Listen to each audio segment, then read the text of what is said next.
जो गांठ पड़ गई है, ग्रंथि पड़ गई है, उसको भी तोड़ने का जो प्रयास कर रहे हैं सो सर्वथा असंभव था। मुझे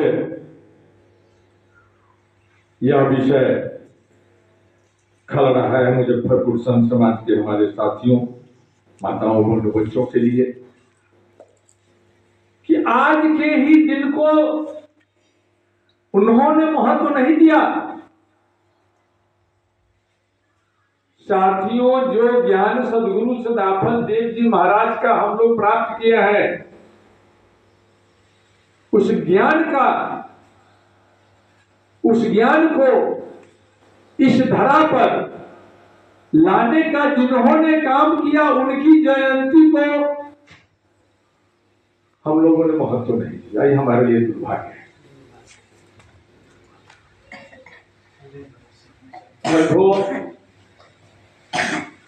इस समस्या को विहंगम परिवार के साथियों को भी समझ में नहीं आता।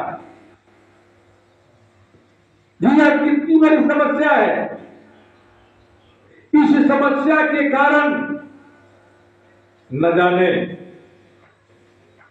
कितने हजार वर्षों से, कितने हजार जन्मों से हम इस धरती पर मनुष्य के रूप में और पशु पक्षी कीड़े मकोड़े की जोड़ियों में आते जाते रहे।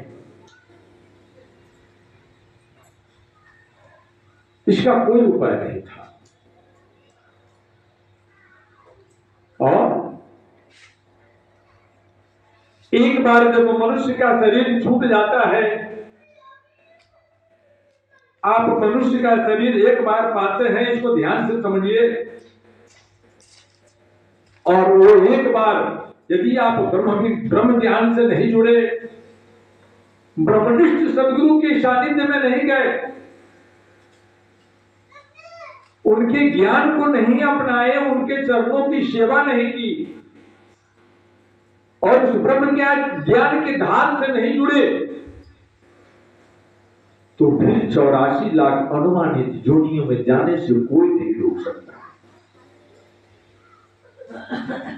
और एक बार हम मनुष्य का शरीर छोड़ करके 84 लाख जोनियों में जाने के लिए जो बाध्य हो जाते हैं, तो फिर कितने समय उन जोनियों में हम भटकते हैं, इसका कोई ठिकाना नहीं है।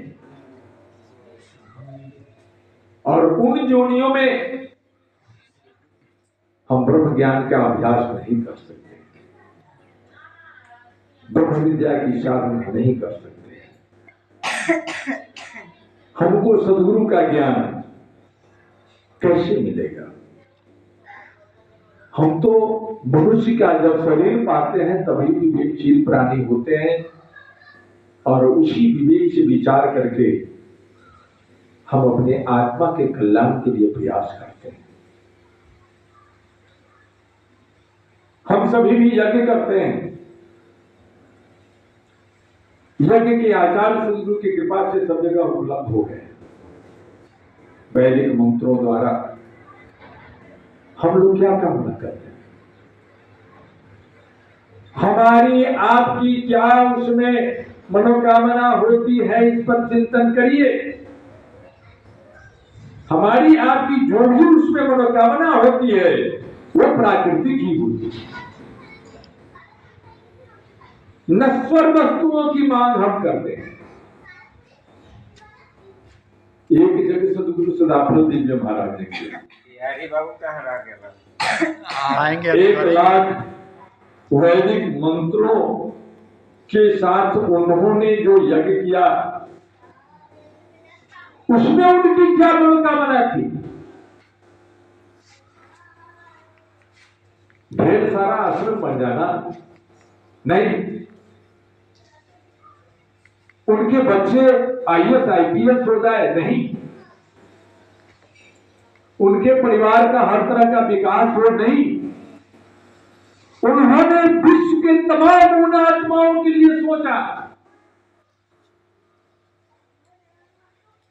जो मनुष्य के शरीर में है और मनुष्य के शरीर में आने वाला। और उन्होंने उन्होंने संकल्प लिया कि मैं 1 लाख अथवा 1 लाख से अधिक जग जीवों को मुक्ति धाम पहुंचाऊंगा। अद्भुत मार्ग योग विहंगम मैं तुमको बतलाऊंगा। यदि विधिवत तुम साधन करियो अमर लोक पहुंचाऊंगा। ये संकल्प दिया।